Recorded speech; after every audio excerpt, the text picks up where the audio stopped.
Você ouvirá agora uma mensagem da Palavra de Deus pelo pastor Cláudio Barroso. Abra o seu coração, Deus quer falar com você. No livro do Apocalipse, capítulo 2, nós estamos recebendo revelações de Deus através das cartas que o Senhor Jesus ordenou a seu apóstolo João que escrevesse e enviasse às 7 igrejas da Ásia Menor. E hoje nós vamos ver a 4ª carta que o Senhor mandou o apóstolo João escrever e enviar à igreja de Tiatira. Eu leio assim na minha versão, dos versículos 18 até o 29.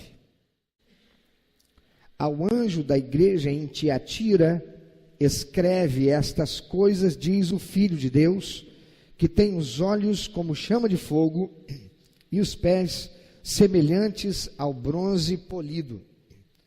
Conheço as tuas obras, e o teu amor, a tua fé, o teu serviço, a tua perseverança e as tuas últimas obras, mais numerosas do que as primeiras.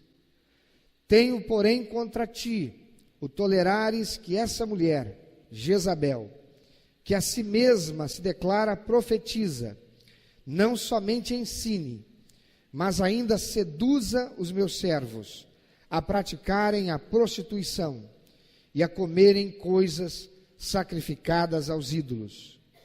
Dei-lhe tempo para que se arrependesse. Ela, todavia, não quer arrepender-se da sua prostituição. Eis que a prostro de cama, bem como em grande tribulação os que com ela adulteram, caso não se arrependam das obras que ela incita.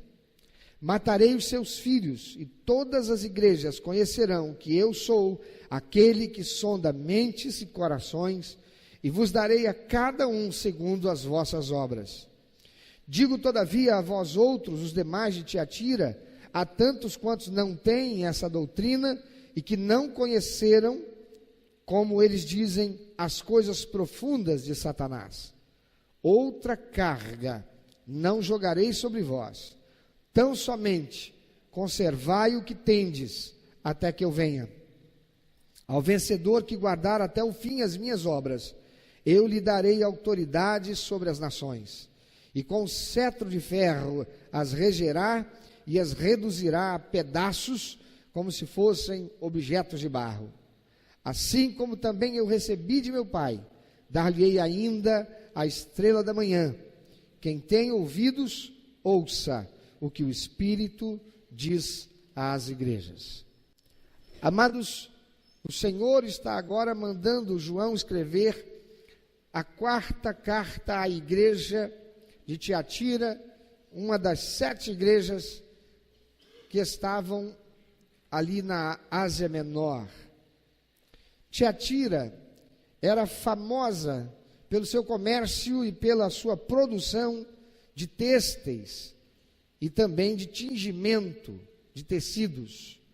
Segundo os Atos dos Apóstolos, uma das comerciantes de roupas da cidade de Tiatira era uma mulher chamada Lídia, que conduzia negócios em lugares distantes, como Filipos, e se convertera ao cristianismo através do apóstolo Paulo, que chega em Filipos e lá encontra, ele procura um lugar onde possa ter mais privacidade para orar, buscar a Deus. Ele vê algumas mulheres e ele acaba falando de Jesus para elas. Entre elas estava Lídia, que era uma vendedora de púrpura e que se converte ao cristianismo. Na antiguidade, a cidade de Tiatira era conhecida pelas suas muitas guildas comerciais. O que eram guildas? Era uma espécie de associação de artesãos. Para poder trabalhar no comércio, era necessário que o cidadão pertencesse a alguma dessas guildas, sendo muito comum que os membros dessas guildas participassem das festas dedicadas às divindades pagãs. Então você veja bem, para ser comerciante em Tiatira, você tinha que fazer parte essa espécie de sindicato, uma associação de comerciantes.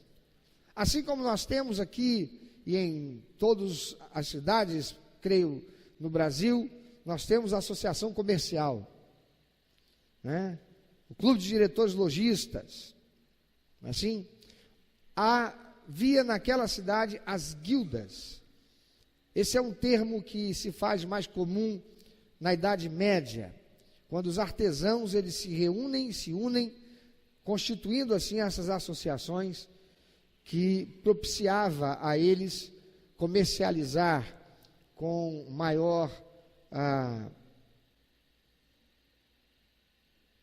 com melhores condições. Pois para ser membro de uma dessas guildas, não era fácil, sendo um cristão.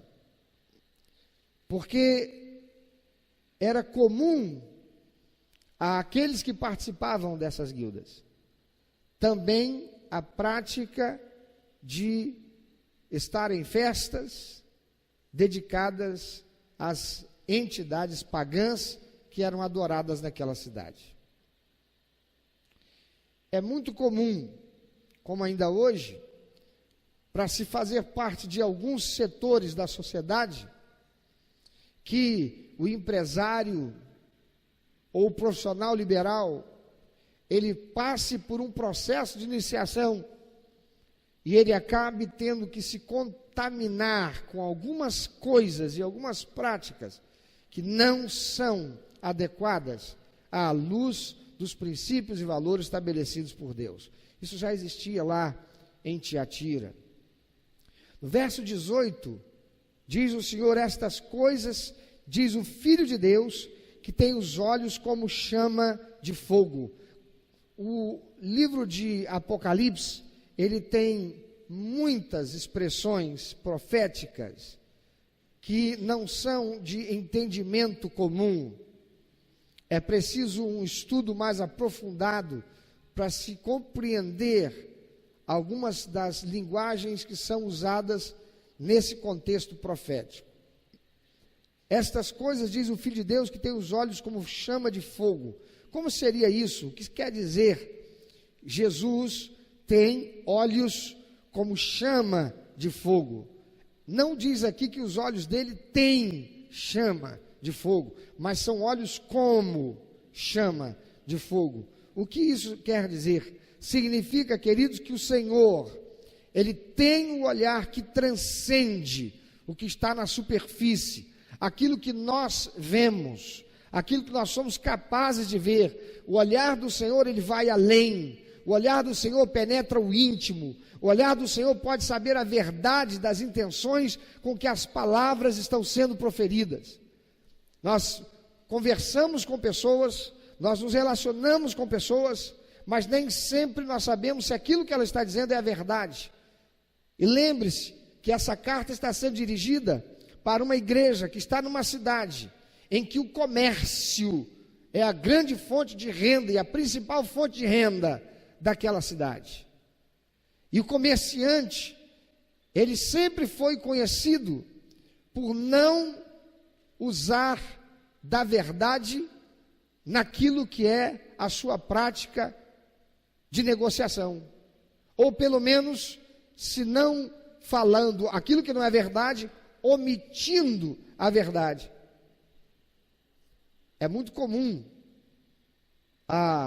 o senso comum, melhor dizendo, para aqueles que negociam, eu devo sempre puxar a calça dele para baixo, porque eu não sei onde é que é o lugar que o cinto aperta. O que quer dizer isso? Quando se vai negociar com alguém para regatear o preço, o comerciante sabe que aquele cliente, os clientes, eles vão regatear, eles vão pedir desconto, então ele já coloca o preço lá em cima. Ele não estabelece o preço real, ele não estabelece o preço verdadeiro, o preço que com justiça ele receberá o ganho pelo seu trabalho. Não, ele coloca lá em cima, porque ele sabe que haverá uma barganha, uma negociação, em que o comprador vai buscar um desconto e um favorecimento para que o preço seja menor. E isto é faltar com a verdade. Aquilo que é tolerado, aquilo que é aceito na sociedade, aquilo que é, de certa forma, até tido por alguns como esportivo, este jogo de não compro se o preço não for esse, não, mas aí você vai me trazer prejuízo, não posso te vender por esse preço, é um teatro que se faz ali, para que o preço seja aquele preço que quem está vendendo não perca, esteja ganhando, e aquele que compra sinta que ganhou alguma coisa. No fundo, isto é mal. Por que é mal? Porque quem é que, regateando o preço, por não acreditar que aquele comerciante está colocando o preço que deveria comercializar, quando consegue o desconto que gostaria, não sai dali sentindo que levou vantagem sobre aquele comerciante. Esta é uma prática que não é saudável do ponto de vista moral. O pastor quer dizer com isso que o senhor não vai regatear? Claro que eu vou. Então não entendi. O senhor diz que tem um problema moral aí, o senhor diz que o senhor vai regatear? Sim. Porque, infelizmente, a prática de colocar o preço além daquele que deveria é a prática comum usada pelo comércio. E eu não vou permitir que seja retirado de mim, por mamon, aquilo que não é devido.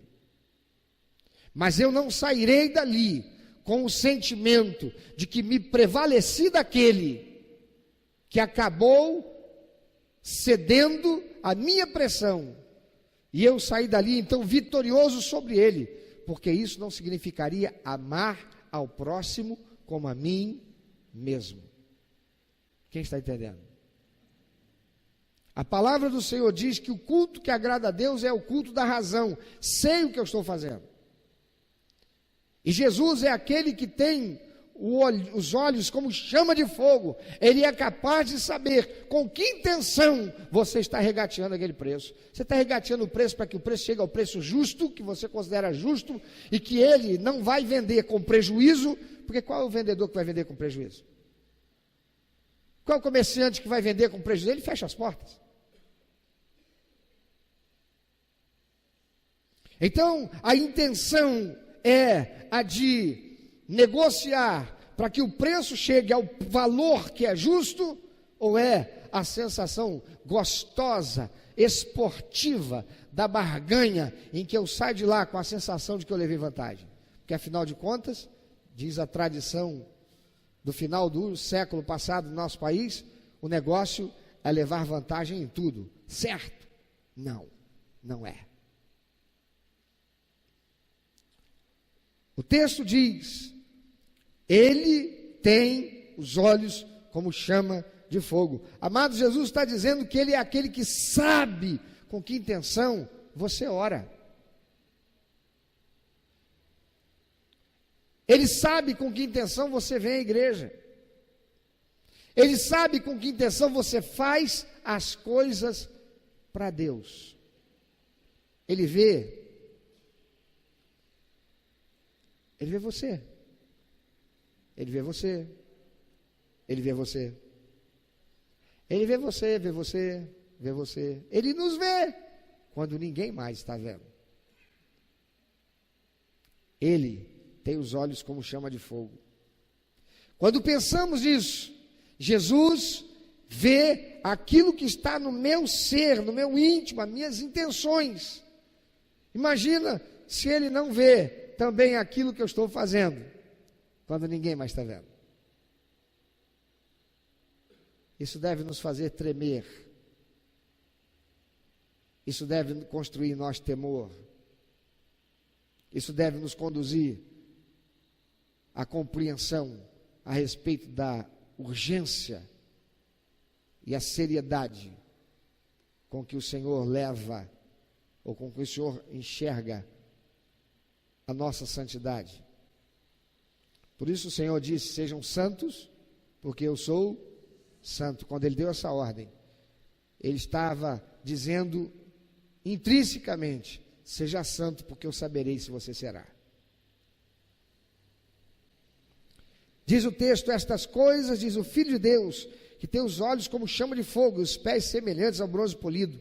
Pés semelhantes ao bronze polido fala de pureza e de juízo. Como Ele julga com sabedoria perfeita, então Ele age com força e firmeza perfeitas. Ele tem olhos como de fogo. O fogo penetra até as camadas mais internas. O fogo, ele purifica. O fogo, ele queima aquilo que é perecível. E assim como ele vê tudo, ele é santo, ele é sábio em perfeição, e ele age com firmeza. No versículo 19 e 20, o Senhor diz: conheço as tuas obras, o teu amor, a tua fé, o teu serviço, a tua perseverança e as tuas últimas obras mais numerosas do que as primeiras. Veja bem, aquela era uma igreja que tinha muitas obras. Aquela era uma igreja que não carecia de coisa alguma.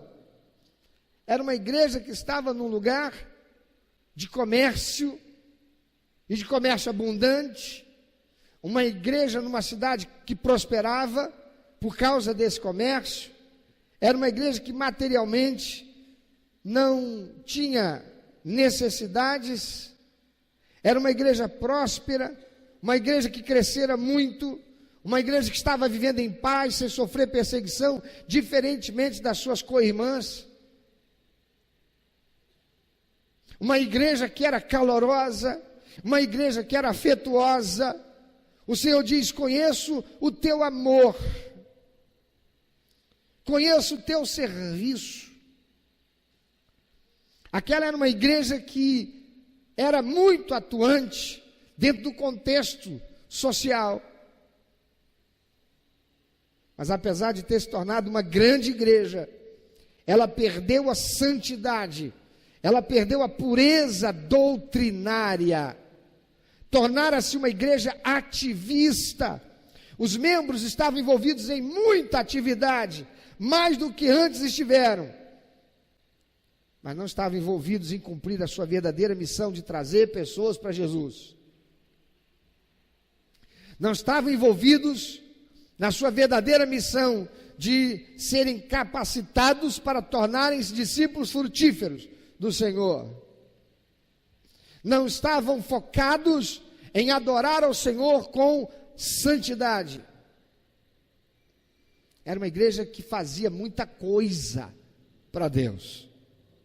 Amado, você pode estar na igreja e ser um extraordinário servo da igreja e não ser servo de Jesus. Você pode estar na igreja e ser o pau para toda obra, menos a do Senhor.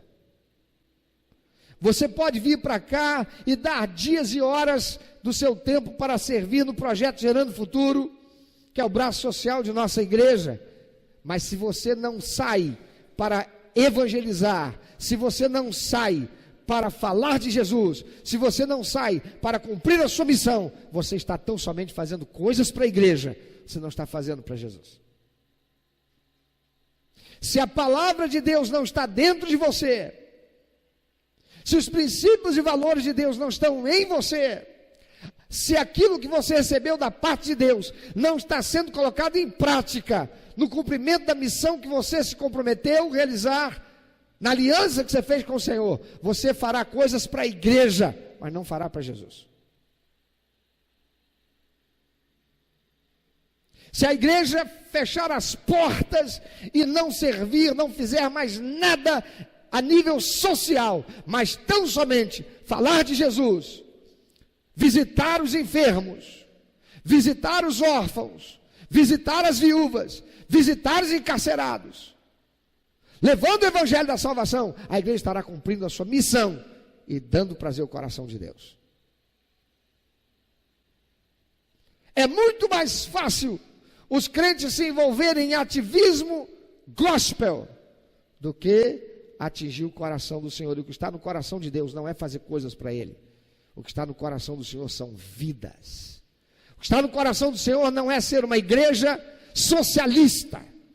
Não é ser uma igreja envolvida com os aspectos sociais, tanto que deixe de cumprir a sua missão de trazer pessoas para Jesus. O evangelho do socialismo não é o evangelho de Jesus Cristo, é o evangelho neoliberal que está aí, nessas teologias e ventos de doutrina, que desviam a igreja do seu foco verdadeiro. E o seu foco verdadeiro é buscar e salvar os que estão perdidos. Ovelha que não gera ovelha tem problema sério e tem uma dívida séria para pagar e vai ser cobrada. Não pela igreja, não pelo pastor, mas pelo Senhor com quem se aliançou e se comprometeu. Não é por outra razão que o Senhor Jesus conta a parábola do mal, do empregado mau, aquele que enterrou o seu talento. Ele era um funcionário do Senhor. Ele era alguém comissionado pelo Senhor. Ele era alguém a quem o Senhor confiou dos seus talentos. Mas ele enterrou. E quando o Senhor voltou e pediu contas, ele não tinha nada para apresentar, a não ser aquele talento que ele desenterrou e entregou para o seu Senhor de volta. E ouviu do seu Senhor: servo mau e negligente. Tirou dele, deu aquele que tinha 5 e granjeou mais 5. E expulsou aquele servo da sua presença. Amados, no verso 20 o Senhor diz, pela pena do apóstolo João: tenho, porém, contra ti, você que é uma igreja que cresceu tanto, você que é uma igreja que passou a usufruir das bênçãos. Irmão, como tem crente que quando prospera, ele esquece de Deus? É verdade, ele é até dizimista. O nome dele lá no quadro de dizimistas nunca está em branco. É verdade, ele é até ofertante. Se você procurar lá, está registrado as suas ofertas. Mas o seu coração não é mais o coração de um servo. Não tem mais tempo para Deus. Há muitos que não têm nem mais tempo para servir o próximo. E é como que se tivesse se tornado um financiador, meramente um financista da obra do reino de Deus aqui. Falou: Jesus, o senhor sabe, eu não tenho tempo, então eu vou ganhar dinheiro, e olha, está aqui meu dízimo, está aqui minha oferta. Eu não tenho tempo para falar do Senhor para ninguém não, tá? Mas eu vou mandar missionário para tudo quanto é lugar, com o meu dízimo e a minha oferta. Amado, Deus não está querendo o teu dinheiro, porque o teu dinheiro não é teu, é de Deus. A palavra de Deus diz que a prata e ouro pertence a quem? A Deus. Devolver dízimo e entregar oferta é privilégio de adorador e obrigação de crente. Ou é obrigação de crente, privilégio de adorador. Mas a responsabilidade daquele que foi remido, que teve a sua conta de dívida eterna paga pelo Senhor Jesus Cristo, é de trazer pessoas para Jesus. Jesus diz: tenho, porém, contra ti o tolerares que essa mulher Jezabel, que a si mesmo se declara profetiza, não somente ensine, mas ainda seduza os meus servos a praticarem a prostituição e a comerem coisas sacrificadas aos ídolos. Alguém, por favor, vem aqui rapidamente, abra sua Bíblia em 1 Reis, capítulo 16, versículo 19. Leva o microfone, por favor, querido. Algum dos irmãos aqui. E enquanto você abre, eu posso beber um pouquinho de água. Pode ser, Thelma. 1 Reis, capítulo 16, versículo 19, Thelma, por favor, lê bem forte para nós. E Acabe, filho de Onri, começou a reinar sobre Israel no ano 38º de Asa, rei de Judá. E reinou Acabe, filho de Onri, sobre Israel em Samaria 22 anos. Que mais? E fez Acabe, filho de Onri, o que parecia mal aos olhos do Senhor, mais do que todos os que foram antes dele. Vai. E sucedeu que, como se fora coisa leve andar nos pecados de Jeroboão, filho de Nebate, ainda tomou por mulher a Jezabel, filha de Etbaal, rei dos Sidônios, e foi e serviu a Baal e se encurvou diante dele. Olha só o que está acontecendo aqui. Jesus manda João escrever à igreja de Tiatira, dizendo: tenho, porém, contra ti o tolerares que essa mulher Jezabel, que a si mesma se declara profetiza, não somente ensine, mas ainda seduza os meus servos a praticarem a prostituição e a comerem coisas sacrificadas aos ídolos. Quem é esta Jezabel que o Senhor Jesus está se referindo? Era uma mulher que era membro lá da igreja de Tiatira, era uma profetisa, era aquela irmã de oração que tinha um monte de revelação, que chegou à igreja de Tiatira agora, está ali. Quem é essa Jezabel? Não. O Senhor Jesus está falando profeticamente, isso é uma linguagem profética, está mencionando alguém ou uma ideologia ou uma teologia herética que estava agora graçando no meio do povo de Deus naquela igreja. Jezabel, conforme o texto que lemos de 2 Reis 16, 29 em diante, ela era uma mulher de um povo que não era o povo de Deus. Jezabel, ela se casa com um rei de Israel, chamado Acabe. Acabe era um rei no meio do povo de Deus. Acabe, ele se corrompeu e se deixou levar a ponto de casar com uma mulher de um outro povo que Deus disse que não fizesse, porque seria abominação. E aquela mulher, ela era serva, ela era adoradora de Baal. Baal, queridos, é o mundo e tudo que ele tem para oferecer que conflita com Deus, levando o crente a se corromper.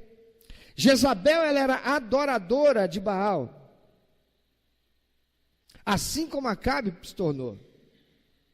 Esse espírito de Jezabel, que é o que esta linguagem profética está dizendo, essa Jezabel é um espírito influenciador que está no mundo, que vai para a igreja para corromper o crente. Esse espírito de Jezabel, portanto, faz tudo para casar o santo com o profano. Acabe, que era o rei do povo de Deus, se casou com uma princesa do reino de Baal. E a partir de então, profanou o reino de Deus. Profanou o povo de Israel. Amados, quando o crente se deixa aproximar e cortejar o mundo, negociando a sua santidade, se tornará um pouco tempo alguém que se corrompe com o espírito de Jezabel. Sabe qual é o sinal de que o espírito de Jezabel já contaminou o crente? É quando ele começa a questionar o padrão de santidade estabelecido por Deus, propagado pela igreja, pregado pelo pastor, reputando-o como radical. E você pode ver claramente exposto através de jargões usados como: isso não tem nada a ver, não. E também pelo liberalismo que leva a igreja a aceitar os padrões sociais determinados pelo mundo corrompido, como agora o querem alguns da chamada teologia inclusiva. Quando a gente pensou que já tinha visto de tudo. Igrejas chamadas tradicionais, de denominações consideradas tradicionais, como a Convenção Batista Brasileira, já possui igrejas no rol da convenção que decidiram que Deus é amor e que Jesus, ele recebe a todos como eles são. Se Jesus estivesse hoje em nossos dias, ele incluiria todas as pessoas na sua igreja. Jesus jamais excluiria alguém. Um pastor que exclui por disciplina, ou leva a igreja a excluir por disciplina, um crente que causou um pecado com escândalo, este pastor e essa igreja estão equivocados à luz de quem Jesus é e à luz do evangelho que Jesus pregou. Porque Jesus foi aquele que incluiu a prostituta, Jesus foi aquele que incluiu o leproso, Jesus Cristo foi aquele que incluiu o ladrão, Jesus Cristo foi aquele que incluiu a adúltera, Jesus Cristo hoje seria aquele que incluiria o homossexual, seria aquele que incluiria a lésbica, mantendo suas práticas do mundo dentro da igreja. Então já existem hoje igrejas que eram da linha tradicional, do evangelho, que antes preservava a santidade da doutrina, e hoje recebem na sua membresia aqueles que têm as práticas homossexuais e que permanecem nessas práticas homossexuais, porque pregam a teologia da inclusividade, ou a teologia inclusiva, entendendo assim, que nós estamos atrasados na nossa ortodoxia, que nós somos os caretas, os ultrapassados, nós somos os radicais, nós somos os fundamentalistas, nós somos os xiitas. Você tem ouvido muito esses termos, esses jargões, esses linguajares, sobretudo depois que um pastor evangélico ascendeu à Comissão de Direitos Humanos da Câmara Federal. E porque ele era pastor, você sabe tudo que ele passou. E não é de estranhar que vemos pastores que estão dando voz a essa chamada teologia. Amado, Jezabel é a corrupção que sutilmente leva o crente a se contaminar, tolerando o pecado, fazendo parecer algo de somenos, deixando a palavra de Deus para usar a filosofia e a sociologia corrompidas desse tempo, para determinar aquilo que é certo ou errado para a igreja. Não é mais a Bíblia a única regra de fé e prática. Jezabel é a corrupção que sutilmente leva o crente a se contaminar, tolerando o pecado, fazendo parecer algo de somenos. Então esse crente vai à igreja, presta culto a Deus, acreditando que Deus recebeu, e quando sai dali, volta a cometer aquelas imoralidades. Ele é o adúltero, ela é adúltera, vem para a igreja, canta o louvor ao Senhor, devolve o dízimo, entrega a oferta, ouve a pregação, e sai e vai embora, e continua no adultério. É o mentiroso, é 171, que dá nó em pingo d'água, mas é crente, é membro da igreja, ele vai ao culto, ele entrega o dízimo, ele devolve o dízimo, ele entrega a oferta, ele canta, ele celebra, e em muitas igrejas ele está no altar, tocando um instrumento, conduzindo o culto, e ele sai dali, ele volta para a sua vida do dia a dia, e continua pregando mentira e dando volta nos outros. É a fofoqueira, maledicente, que não perde aqueles programas de auditório, que gasta o tempo dela, que não vai falar de Jesus para ninguém, porque fica na frente daquela televisão, recebendo aquela sujeira, aquela imundície, que a influencia e que a corrompe, tomando conta da vida de artista, que é artista, está ali apenas fazendo de conta, que é feliz, e falando mal da vida dos outros, e assistindo aqueles programas, que leva 1 hora com as mesmas cenas que se repetem, falando só da desgraça que há na sociedade, e que vai minando a capacidade e a sensibilidade do ser humano para aquilo que é mal e desgraçado. E ela é fofoqueira, ela fala mal da vizinha, ela fala mal da sogra, ela fala mal da cunhada, mas vem para a igreja, porque ela é crente, ela cultua, ela devolve o dízimo, ela entrega a oferta, quem sabe ela canta no coro, e sai do culto, crente que Deus recebeu e ficou feliz, e continua fofoqueira. São filhos de Jezabel. A palavra do Senhor diz que são filhos de Jezabel. Os filhos de Jezabel são os crentes que toleram a mentira para se manter no seu emprego. O chefe diz para ele, fala que eu não estou. E ele diz, olha, o chefe não está, ele não está não. Prega mentira para fechar negócio. Sabe como é que é, né? Se não for assim, a gente não vende, não sobrevive. Paga a bola, a propina, para o fiscal, para o comprador. São filhos de Jezabel.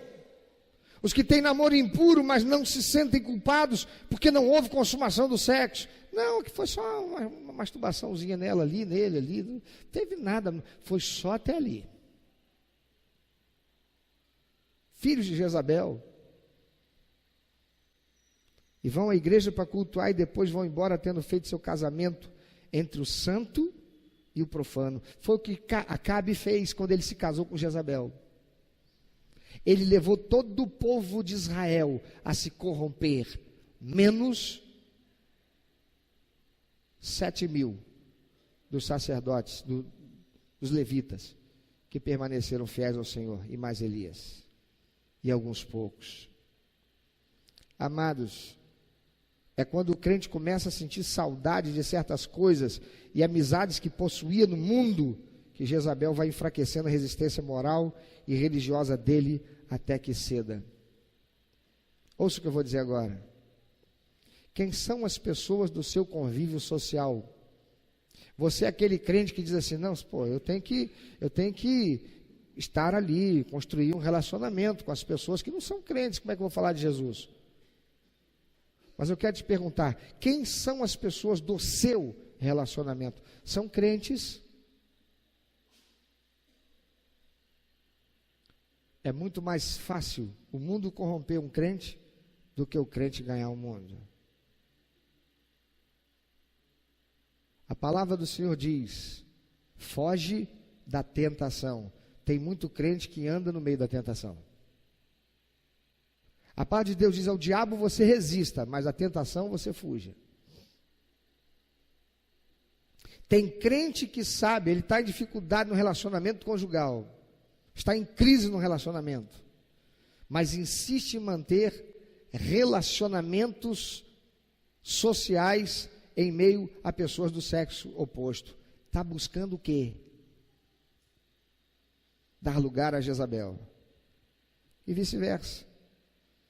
1 Reis, capítulo 18, versículo 4, diz o Senhor, porque quando Jezabel exterminava os profetas do Senhor, Obadias tomou 100 profetas, e de 50 em 50, os escondeu numa cova, e os sustentou com pão e água. Veja que Jezabel, aquela que Acabe casou com ela, aquela que tornou o reino de Israel quedado a Baal e a Azera, ela queria exterminar os profetas de Deus da terra de Israel.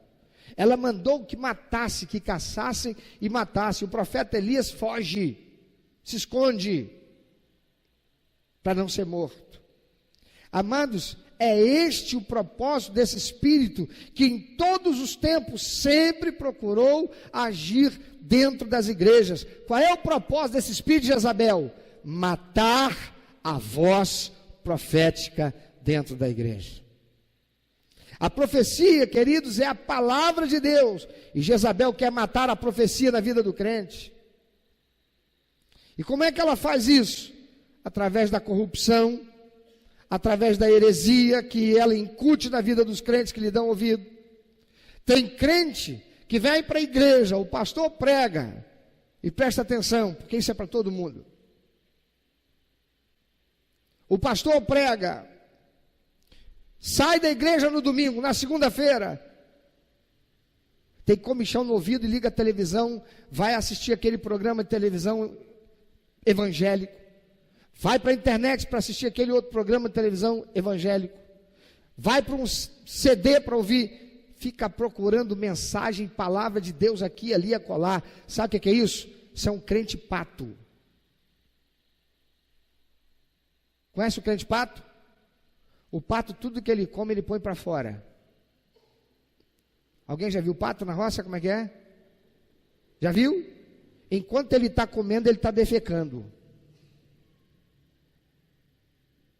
E pato, você encontra ele em qualquer lugar comendo.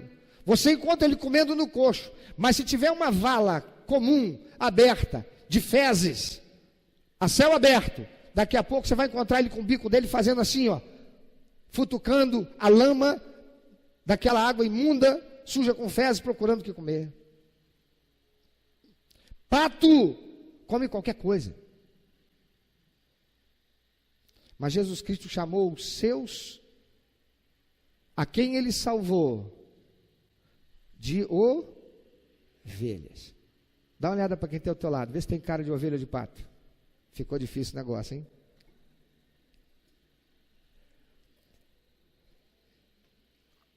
Pede para ele fazer um barulho aí, vê se vai sair aí um balido de ovelha ou se vai sair um quen de pato.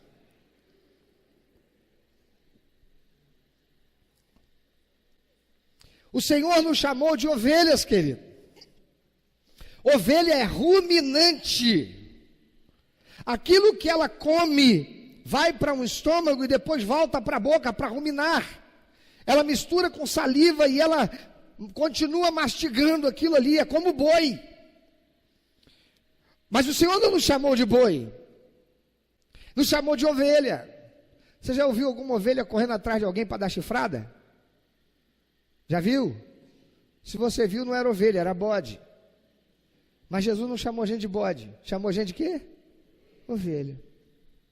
Ovelha tem chifre, irmão? Tem? Se tiver chifre, querido, é bode. Não é ovelha, não. E ovelha rumina. O que você faz com a palavra de Deus que sai do ambiente profético onde o Senhor te colocou, do púlpito que o Senhor deu, para que dele você seja alimentado? E o que você faz durante a semana com o alimento que você recebeu? Você é como o pato que amanhã já esqueceu o que recebeu aqui hoje? Você é ovelha que tem internet, vai para a internet e lá procura a mensagem que foi pregada hoje, o estudo que é colocado da mensagem que foi pregada hoje, e você ora, e você reflete, e você rumina aquilo que o Senhor te deu como alimento, que proferido foi, de onde a profecia é dada à igreja, que é o púlpito da sua igreja. Você que está aqui nos visitando e é membro de uma igreja, é daquele púlpito da sua igreja que você se alimenta, ou você se alimenta de todo e qualquer púlpito durante a semana? Você é ovelha ou você é pato? O que é que você guardou da mensagem que você recebeu, do pão de Deus, da profecia de Deus, que você recebeu do púlpito de semana passada? Você se lembra de alguma coisa? Você tem sido ovelha ou pato? Amados, o espírito de Jezabel trabalha na igreja para matar a palavra profética. E a palavra profética é aquela que procede da Bíblia Sagrada e não de teologias construídas por homens. Conquanto a teologia seja fundamental para contribuir e contribui para que a palavra do Senhor seja bem compreendida, é a palavra de Deus a única regra de fé e prática para o crente, e nada mais.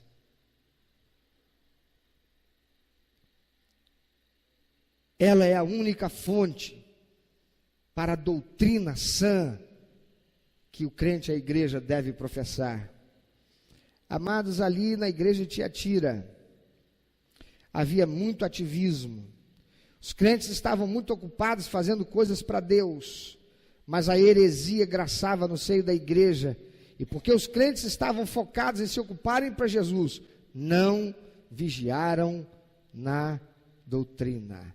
Não vigiaram pela doutrina. Muito provavelmente aquela igreja estivesse enfrentando o gnosticismo. Gnosis, diga gnosis, conhecimento. Gnosis é o mesmo que conhecimento. Muito provavelmente aquela igreja estivesse enfrentando o gnosticismo, que ensinava que o crente que possuísse um conhecimento profundo de Deus não estaria mais sujeito ao pecado quando praticasse qualquer ato profano, como a promiscuidade, por exemplo. E ainda hoje tem muita gente vivendo e pregando isso dentro de igrejas. Este espírito maligno de Jezabel tem como objetivo que você se contamine de tal modo que perca o desejo de ir à igreja, que comece a dizer que você não precisa de igreja para adorar a Deus, que dízimo é coisa do Antigo Testamento para que a igreja não tenha mais recursos para sustentar a obra missionária, porque a obra missionária é a obra profética da palavra de Deus, sendo transmitida àqueles que estão perdidos. E o propósito de Jezabel é calar a voz profética.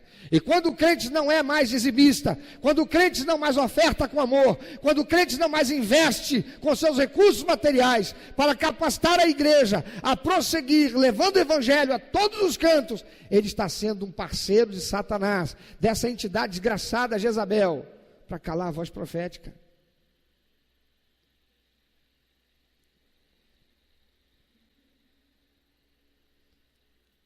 Quer acabar com a obra de benemerência e cuidado social que a igreja realiza para capacitar aquela pessoa combalida a ter condições psicoemocionais para ouvir, entender, assimilar e pela razão decidir pelo Evangelho de Jesus Cristo.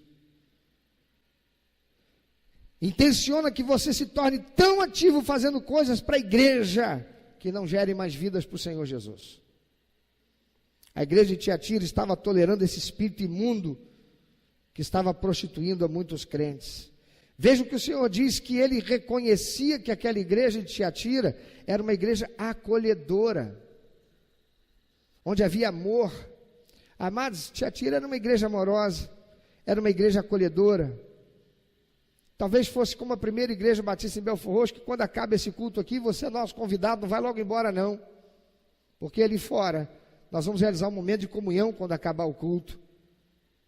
Quando nós oferecemos a todos que vêm aqui um lanche delicioso, preparado pelos irmãos do Ministério de Comunhão. Esta é uma igreja que abraça, essa é uma igreja que acolhe, essa é uma igreja que traz um bem-vindo e oferece um bem-vindo a todos que aqui vêm, a todos que aqui querem vir. Aquela igreja, ela era extremamente acolhedora, amorosa, mas apesar disso não havia mais doutrina.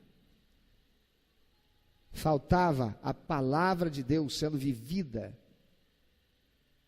Estavam tolerando o pecado e tolerando aquela que fomentava o pecado.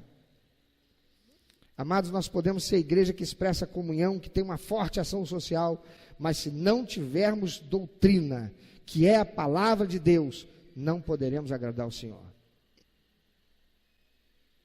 Se não estivermos focados na razão de sermos a igreja, não vamos agradar o Senhor. Jezabel é também o espírito que está a corromper os filhos de crentes, usando programas e filmes infantis que incutem subliminarmente conceitos que com o tempo serão desenvolvidos na cognição dessas crianças, ou seja, no aprendizado delas. Por quê? Porque seus pais não têm tempo para eles, para essas crianças. Não tem tempo para ensinar-lhes a sã doutrina, a palavra de Deus. O Senhor ordena através de Moisés: diga ao povo, vocês vão ensinar a minha palavra aos seus filhos, quando vocês acordarem de manhã, enquanto vocês estiverem andando com eles, sentados para descansarem, quando vocês estiverem comendo, em todo tempo, vocês vão ensinar a minha palavra, os meus princípios e valores para os seus filhos. E os pais hoje estão fazendo o quê? Coloca na tela, filho. Os pais hoje estão levando os filhinhos para o cinema para assistir Procurando Dory. Você está vendo essa imagem na tela? É uma imagem que aparece por não menos que 5 segundos. Ou não mais que 5 segundos. Não mais que 5 segundos. O que você está vendo na tela? Não é um homem e uma mulher. São 2 mulheres. Mostra uma criancinha num parque e um peixinho, que é o Dory. E aí, num flash, quem são os papais daquela criança que está no bercinho? Esses 2 estão aí, ou essas 2 estão aí. O que é isso, meus amados irmãos? Uma lésbica e uma mulher. 2 mulheres, sendo uma lésbica. 2 lésbicas, né? Sendo uma trajada meio como mulher e meio como homem. Com um corte de cabelo meio andrógeno. Você não sabe se é uma coisa ou se é outra. E perguntado o diretor do filme, afinal de contas, quer dizer que agora a Pixar e a Disney resolveram então colocar elementos homossexuais nos seus desenhos para as crianças? E o diretor do filme, rindo, disse: não, elas são aquilo que vocês quiserem achar que é. Ele não quis dizer nem que é, nem que não é, mas rindo e com sarcasmo, ele diz: se você quiser que é, será. Se você quiser entender que não é, não será. Se não tivesse a intenção de fazê-lo ser um, aspas, casal homossexual, nunca teria dado uma declaração como essa. Seria categórico em dizer: não, são 2 mulheres. Não há a intenção. Mas não foi isso que foi dito. E por que é que num desenho animado tão simpático, quem é que assistiu Procurando Nemo? Simpaticíssimo. Dory é aquele peixinho que não tem memória. Aquele peixinho, acho que azul, né? Que não tem memória. Aquele peixinho ali, né? Não tem memória. A gente vê muito desse peixinho mergulhando. A gente chama de cirurgião. Tem outros que são parecidos também. Pois bem, qual é a intenção de apresentar aquela imagem com flashes, em segundos, que a criança vai ver? É começar a construir, ou melhor, a desconstruir na criança aquilo que possivelmente tenha sido construído pelo papai e mamãe. Começar a construir na criança aquilo que a sociedade corrupta quer tornar realidade. Levar a criança a crescer e no seu desenvolvimento cognitivo aceitar como legal, natural, normal, algo bom para a sociedade, o reconhecimento de um casamento, de uma relação homoafetiva, quando a palavra de Deus diz que isso é abominação para o Senhor. Ainda há pouco eu disse que eu estou torcendo, tomara que ouçam esse vídeo, assistam esse vídeo, eu estou torcendo para que um grupo de drag queens venha assistir o culto nosso aqui, participar do culto, para ver que aqui vão ser recebidos com amor e carinho. Vão ou não vão? Faz eles ouvirem isso, vai ou não vai? Pronto, estão todos convidados a vir. Mas uma coisa é vir e participar do culto e assistir o culto conosco, serão recebidos com amor e com carinho. Outra coisa é querer se tornar membro da igreja, pelo menos esta aqui, dizer eu sou de Jesus, se mantendo nas práticas do homossexualismo, que a palavra de Deus diz que é abominável para o Senhor. Quer viver na prática do homossexualismo? É direito constitucional e graças a Deus que é. Quer beijar na boca de outro homem? Homem com homem, mulher com mulher? É direito. Mas não venha fazer isso na minha frente. Não venha fazer isso no ambiente do meu relacionamento familiar. Não venha fazer isso, porque nem mesmo por um casal, homem e mulher, é decoroso. E isto é contrário aos princípios e valores que Deus estabeleceu na sua palavra. Diga a teologia inclusiva o que ela quiser dizer. Porque quando todos nós partirmos dessa vida, nós vamos nos encontrar diante do Senhor, que tem os olhos como fogo e tem seus pés como latão reluzente. E é Ele quem vai dizer: nunca vos conheci. Ou vai dizer: seja bem-vindo, porque você me honrou. Você viveu pelos meus princípios e valores. Você deu prazer ao meu coração. Amados, no versículo 22, Jesus promete que abaterá esse espírito de Jezabel e com ele todos aqueles que o toleram, usando-os como exemplo para todas as demais igrejas, sobretudo no mundo espiritual. No verso 18 diz: estas coisas diz o Filho de Deus, que tem os olhos como chama de fogo. Em outras palavras, eu sou aquele que sonda as mentes e corações, como vimos. Eu quero enfatizar isso. Olha dentro dos olhos dessa pessoa que está do seu lado. Olha para ela e diga, por favor: Jesus sonda a tua mente, o teu coração, o tempo todo. Amado, Jesus sabe tudo a nosso respeito. Teu marido pode não saber, tua esposa pode não saber, teus pais podem não saber, o pastor pode não saber, mas de Deus ninguém pode se esconder. No verso 24, 25, o Senhor diz: outra carga não jogarei sobre vós, tão somente conservai o que tendes, até que eu venha. A palavra conservar aqui é reter, guardar o que é precioso. Jesus está dizendo que os crentes não precisavam de uma nova unção. Nós estamos vivendo num tempo em que as igrejas e pastores, com fome e sede de novidade toda hora, é uma nova unção disso, é uma nova unção daquilo, é um profetizo disso, um profetizo daquilo. Jesus está dizendo: vocês não precisam de nada novo, vocês não precisam de uma nova unção, não, nada disso. Vocês não precisam de uma nova revelação. Eu só quero que vocês guardem o que vocês receberam, a palavra da verdade e a sã doutrina, a fé, o amor, a fidelidade ao Senhor. No verso 26, ele faz uma promessa: ao que guardar até o fim, lhe darei autoridade, cetro de ferro, lhe darei a estrela da manhã. O que é isso? Ao guardar até o fim, queridos, não basta começar bem a sua caminhada com Cristo. Tem gente que quando começa a vida cristã é fogo puro. Passa algum tempo, você não acha mais na igreja, você não vê mais fervor naquela pessoa, ela quase não aparece mais, já começou a se contaminar com as coisas do mundo. Começou tão bem, mas e depois? Não basta começar bem sua caminhada com Cristo, é imprescindível perseverar até o final.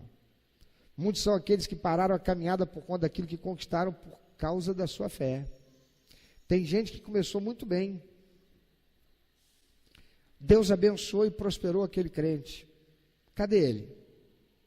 Parou a caminhada. Era um discípulo, passou anos com o pastor Cláudio sendo discipulado. Cadê ele? Cadê ela? Prosperou. E agora? Irreconhecível. Muitos são aqueles que pararam a caminhada por conta do que conquistaram. Jezabel tem como propósito e ação última fazer o quê? Diga depois de mim, por favor. Jezabel trabalha para paralisar impedir a palavra profética. Jezabel trabalha para corromper você, meu irmão. Para corromper você, minha irmã. Sabe o que usa? Aquela novela em que sempre tem um galão e a galona. E os dois, para viverem bem e felizes, tem que haver adultério. Ela é casada.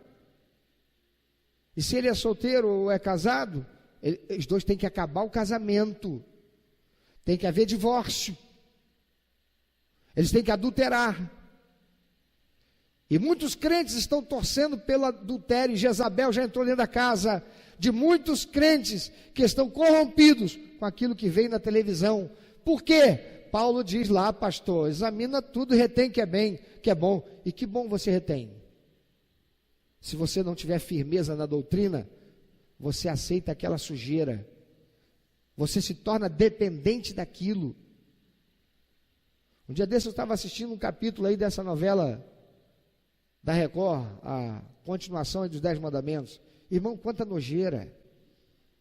Uma coisa que até teve um enredo muito bonito e até, de certa forma, fiel ao relato bíblico, mas agora, nessa segunda fase, quanta fantasia e quanto sensualismo sendo apresentado ali por um canal de televisão pseudo-evangélico, que de evangélico não tem nada.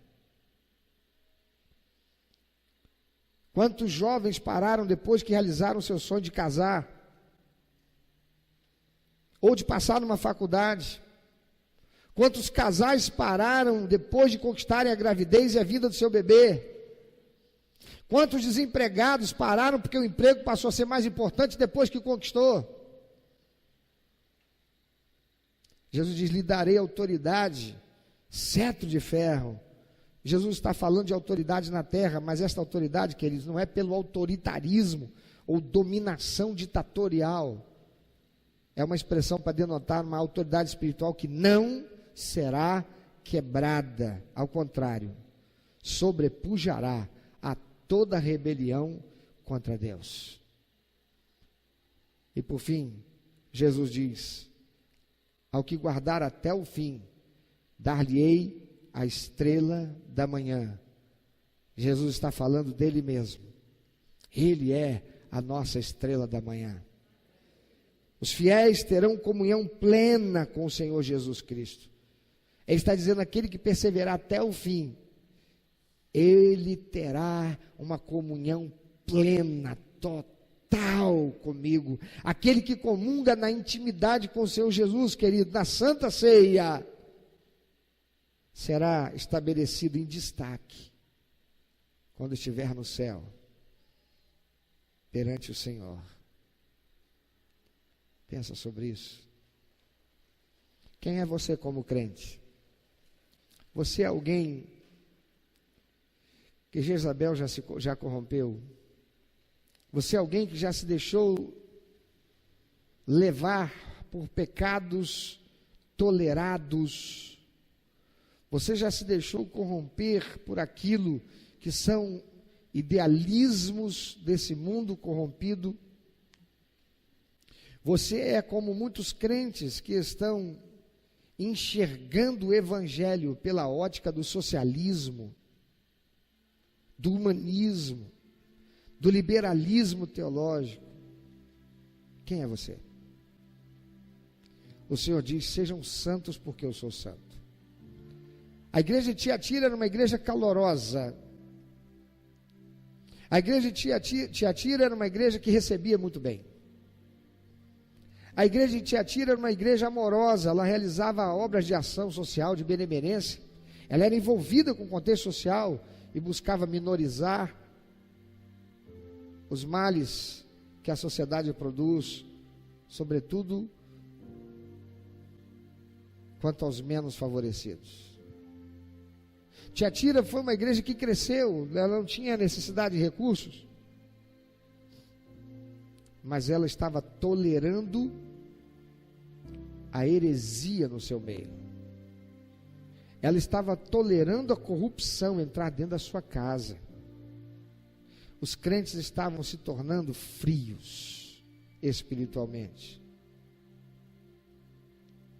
Eles estavam se tornando corrompidos. Eles estavam fazendo o casamento do santo com o profano. Muitos já estavam dizendo que não tem nada a ver. Isso é um discurso, isso é uma pregação ultrapassada. Nós estamos em 2016, esse é século 21. Mas eu te pergunto, olha ao seu redor. Olha para o estado do Rio de Janeiro como está. Olha para o Rio Belford Roxo, para a Baixada Fluminense. Olha o Brasil como está. Por que é que nós estamos desse jeito?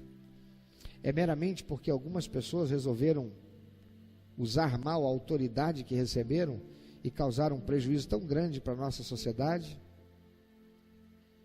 Olha para o estado de coisas que está. Quem nós olhamos dentro do cenário político e econômico desse país, seja empresário, seja um representante político, do executivo ou do legislativo ou do judiciário, em que nós depositamos confiança e acreditamos serem honestos, dignos, probos, que não sejam corrompidos, que não tenham se corrompido para chegar lá. Olha para o estado de coisas que nós estamos vivendo, a caoticidade na segurança pública, na saúde pública, na educação, em todas as esferas institucionais e de vida em comum e sociedade. Por que é que as coisas estão desse jeito? Como pastor e homem de Deus, eu vou dizer para você. Como profeta do Senhor, eu vou te falar. A culpa é dos crentes. Nós somos a nação mais cristã do mundo. Nós já passamos os Estados Unidos. Lá tem mais população, mas aqui tem mais crente. Você não chega nos Estados Unidos, em cidade nenhuma, e você encontra o que você encontra aqui na Baixada Fluminense, para não falar de outro lugar. Você não encontra o que você encontra aqui em Belford Roxo, para não falar de outro lugar. A quase cada 50 metros, 100 metros, você encontra uma porta aberta com um letreiro dizendo Igreja Evangélica.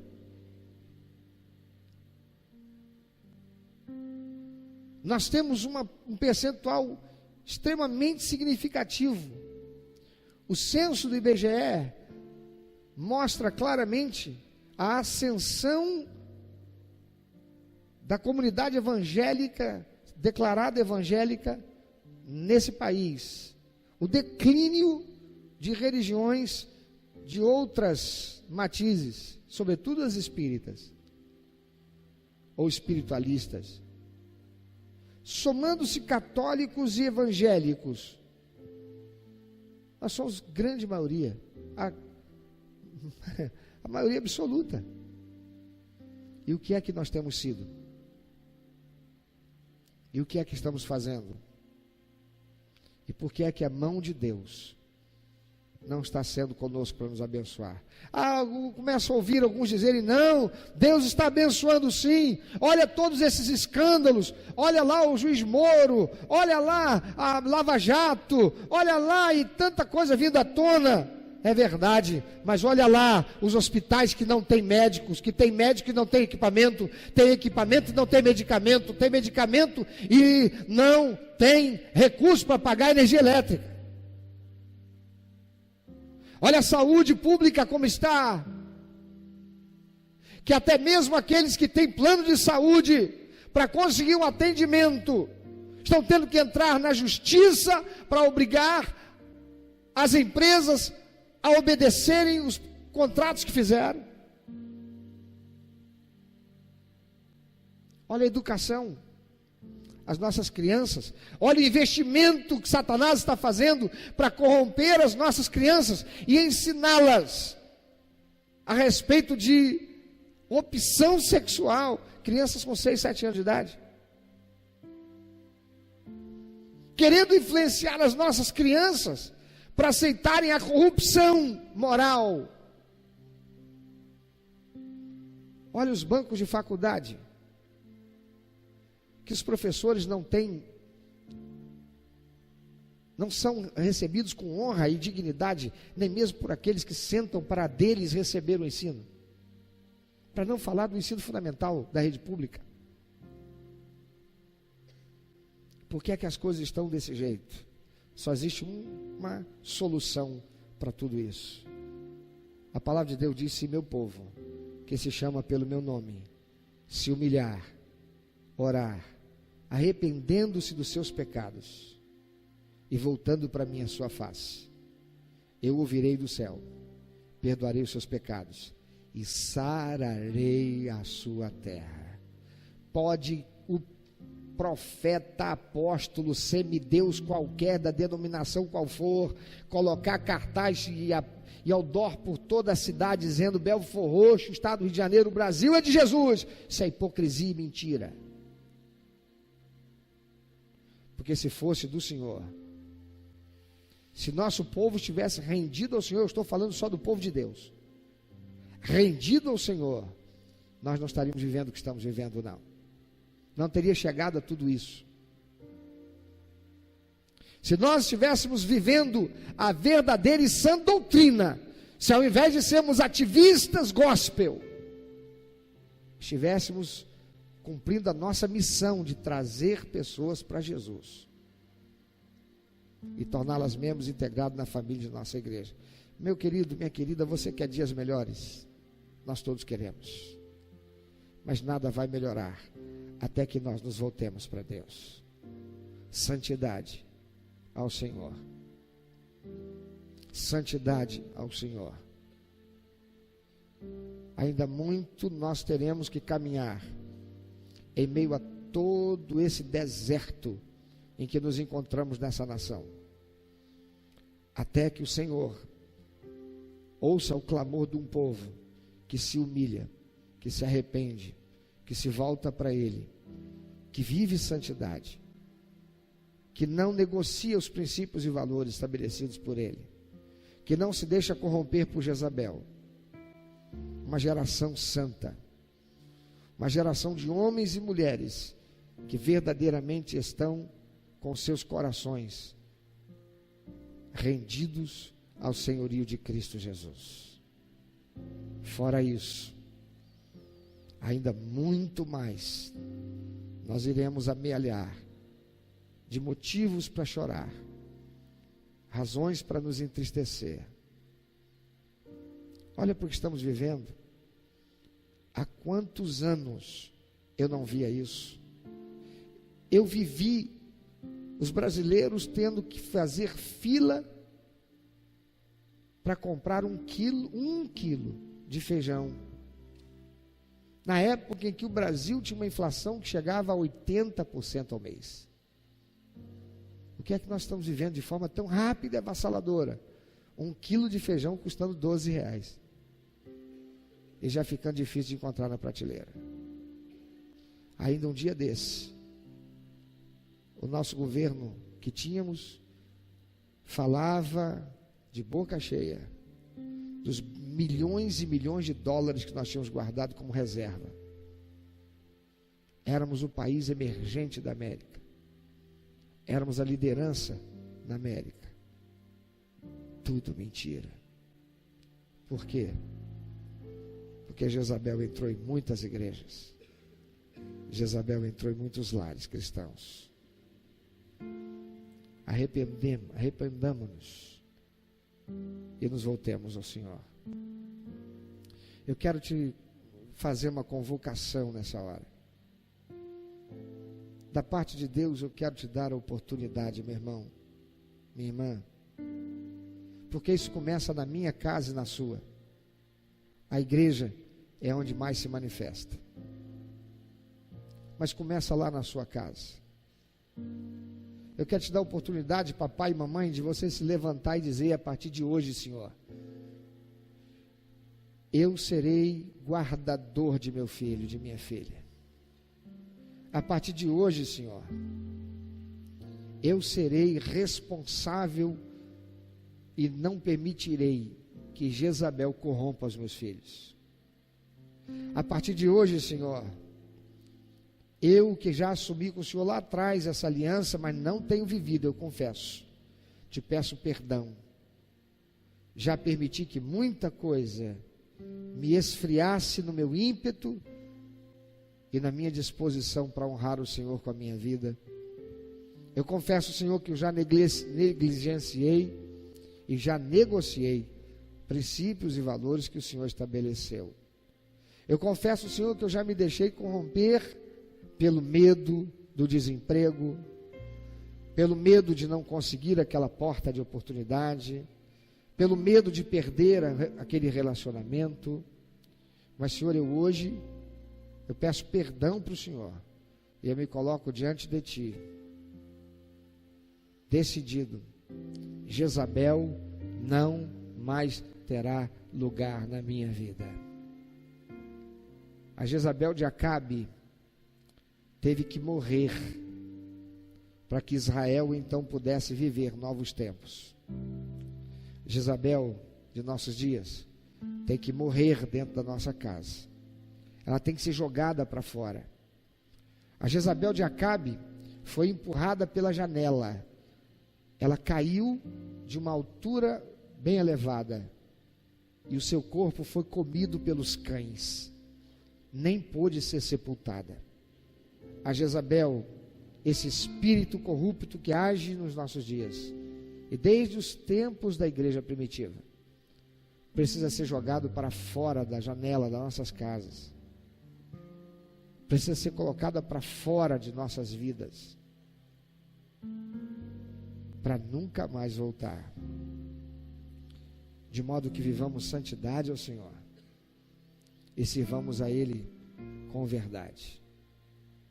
Se você é alguém que quer assumir esse pacto com Deus, se você é alguém que precisa fazer esse concerto com Deus, põe-se em pé onde você está. Abra a sua boca. Fala com Deus. Se você é alguém com quem o Espírito Santo vai contar a partir de hoje, porque Elias, nos tempos de Acabe, chorou e se escondeu e disse para Deus: Senhor, só eu restei. Mas o Senhor disse: não, Elias, ainda tem 7.000 joelhos que não se dobraram.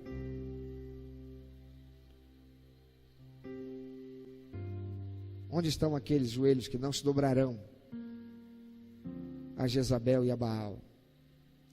Ponha-se em pé e fale com Deus agora. Abra seu coração. Isso é entre você e Deus.